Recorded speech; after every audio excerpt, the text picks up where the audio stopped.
Bien, le bilan opérationnel de cette année est un franc succès, là. On avait un objectif qui se situait entre 20 à 25 000 passages au niveau de la navette. On a fait tout près de 25 000. Donc, on est vraiment très, très satisfait là, de la réponse autant des gens de Québec que de la Côte-de-Beaupré. Est-ce qu'il y avait plus d'affluence venant de Québec vers la côte? Comment ça fonctionnait de ce côté-là? Les chiffres nous disent qu'à peu près 6 passagers sur 10 arrivent de Québec pour venir découvrir la région. Et inversement, bien, il y a 4 personnes sur 10 qui partent de la région pour aller faire une petite excursion à vélo ou aller dîner ou aller se promener dans les rues du Vieux-Québec. Et ça, c'est un projet qui dure combien de temps pour la navette ici? C'est un projet pilote qui était d'une durée de 3 ans au début de 2022. Donc, il nous reste encore 2 années à ce projet pilote-là. Est-ce qu'au niveau des tarifs, ça reste les mêmes tarifs qu'on avait pour les prochaines années aussi? Pour 2023, les tarifs vont être exactement les mêmes que 2022. Ces tarifs qui sont excessivement accessibles, hein. On parle de 14,99 pour un aller, puis de 29,98 pour un aller-retour.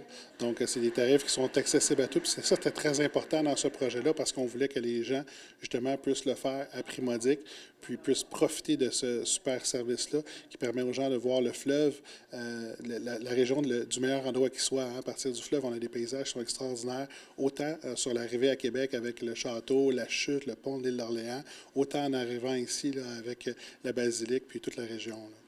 Ce matin, vous avez eu l'occasion de rencontrer les différents intervenants de la Côte-de-Beaupré. Eux sont sûrement très contents aussi par rapport au bilan de cette année. Je n'ai pas eu de menace, donc ça s'est bien passé. Je pense que les gens sont heureux. Sont heureux. On a amené quand même avec la navette plusieurs dizaines de milliers de personnes là, dans la région. Donc, c'est des gens qui viennent dépenser ici, viennent au restaurant, viennent découvrir. Est-ce qu'ils vont prendre une chambre d'hôtel lors de leur prochain séjour? Est-ce qu'ils vont revenir pour aller au Mont-Sainte-Anne, pour aller au Canyon, à Saint-Tite-des-Caps?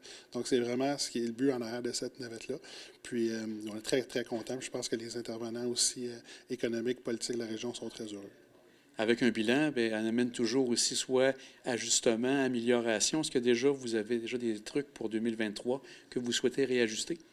Oui, le taux de satisfaction est excessivement élevé de ce produit-là. C'est un des. On a plusieurs produits chez Croisière Amel. Dans notre portefeuille, on a peut-être une quarantaine de produits. Puis il fait partie des 3 produits qui ont le plus haut taux de satisfaction. Donc, malgré tout, il y a toujours des choses à améliorer. Puis, on sonde chacun de nos clients. À 100 des clients qui sont venus en navette ont été sondés. On a eu plus de 1000 répondants.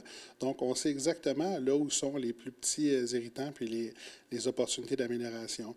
Il y avait, entre autres, l'inclinaison de la pente là, au quai de Sainte-Anne-de-Beaupré, qui était parfois un peu difficile pour les gens à mobilité réduite, les gens un peu plus âgés ou ceux qui avaient des vélos qui étaient plus lourds. Donc, cette pente-là va être corrigée et améliorée de 50 Puis, on a bon espoir là, qu'avec ça, ça va permettre de répondre à certains enjeux qu'on avait. Au niveau plus de la région ici de Sainte-Anne, il y avait aussi le parcours client. Donc, où est-ce que les gens peuvent aller, où est-ce qu'ils peuvent manger, ce qui est ouvert, ce qui est fermé. Donc, on travaille très fort avec les gens de Destination Côte-de-Beaupré pour produire une documentation là, qui va être disponible à tous les passagers à partir de l'année prochaine, puis qui vont répondre à l'ensemble de leurs questions. Fait qu'avec ces différents moyens-là, on est très confiant. On avait une excellente réponse au niveau des sondages puis de la note de l'expérience, mais on est encore plus confiant de s'améliorer puis d'être quasi parfait en 2023. Ah, c'est génial. On a eu une première année, si on veut, on a terminé les travaux entièrement, on pourrait dire le fin juin, début juillet. Puis l'achalandage est incroyable. La vie que ce projet-là amène dans le milieu, c'est fantastique. Là. Pour le bilan, avec la navette, on ne pouvait pas demander mieux.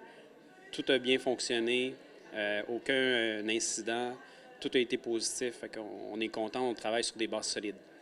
Il y a eu bien sûr aussi Pèlerinard qui a ajouté des éléments de décor importants.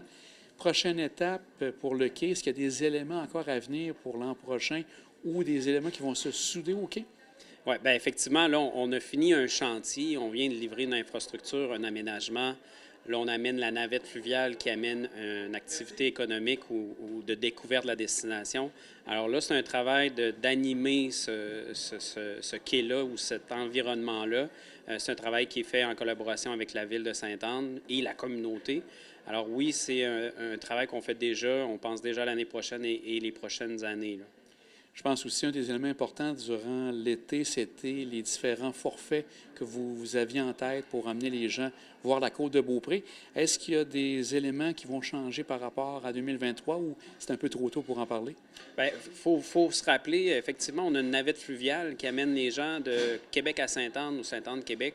Ce qu'on a réussi à déployer avec les gens de Plus Mobile et Développement Côte-de-Beaupré, c'est quand les gens arrivaient à destination de Sainte-Anne en navette fluviale, on pouvait embarquer dans un autobus qui les amenait au Mont-Sainte-Anne, au Canyon de Sainte-Anne, jusqu'à Saint-Tite-des-Caps, puis aussi un autobus qui reliait tous les commerces du centre-ville de Sainte-Anne.